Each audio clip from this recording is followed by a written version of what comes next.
বাংলাদেশ কিনছে ভয়ঙ্কর বোরা ballistic missile. তুরস্কের সঙ্গে সামরিক চুক্তির দোরগোড়ায় বাংলাদেশ। 280 কিলোমিটার রেঞ্জের এই মিসাইল যদি যুক্ত হয় বাংলাদেশ সেনাবাহিনীর হাতে, তাহলে দক্ষিণ এশিয়ার সামরিক মানচিত্র বদলে যেতে পারে। এই চুক্তি কি ভারতের ঘুম হারাম করে দেবে? আর কিভাবে ডক্টর ইউনূসের নেতৃত্বে বদলে যাচ্ছে বাংলাদেশের প্রতিরক্ষা নীতিমালা?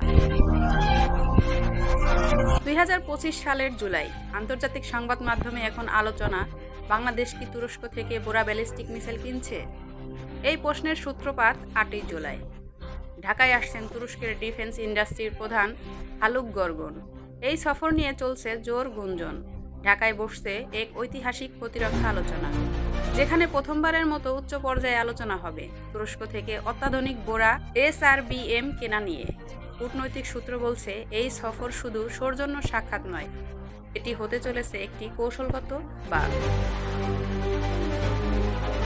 বোরা ব্যালিস্টিক মিসাইল তৈরি করেছে তুরস্কের বিখ্যাত প্রতিরক্ষা company Roketsan. Range 280 kilometre, warhead carrying ক্ষমতা প্রায় 470 কেজি, গাইডেন্স সিস্টেম GPS এবং inertial navigation system precision strike capability.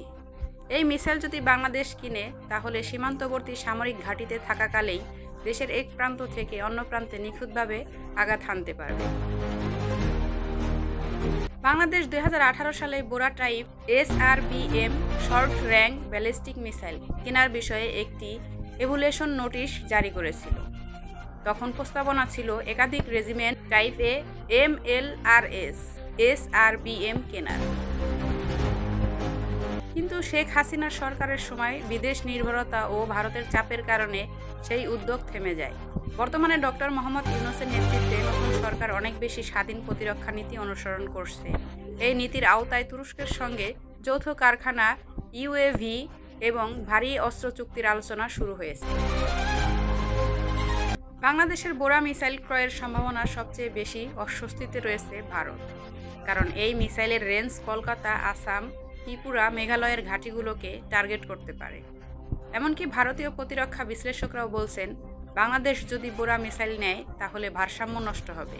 অন্যদিকে তুরস্ক বরাবরই ভারতের বিরুদ্ধে পাকিস্তান এবং বাংলাদেশের ঘনিষ্ঠ প্রতিরক্ষা সহযোগিতা চায়। তাদের উদ্দেশ্য দক্ষিণ এশিয়ায় নিজের অবস্থান শক্ত করা।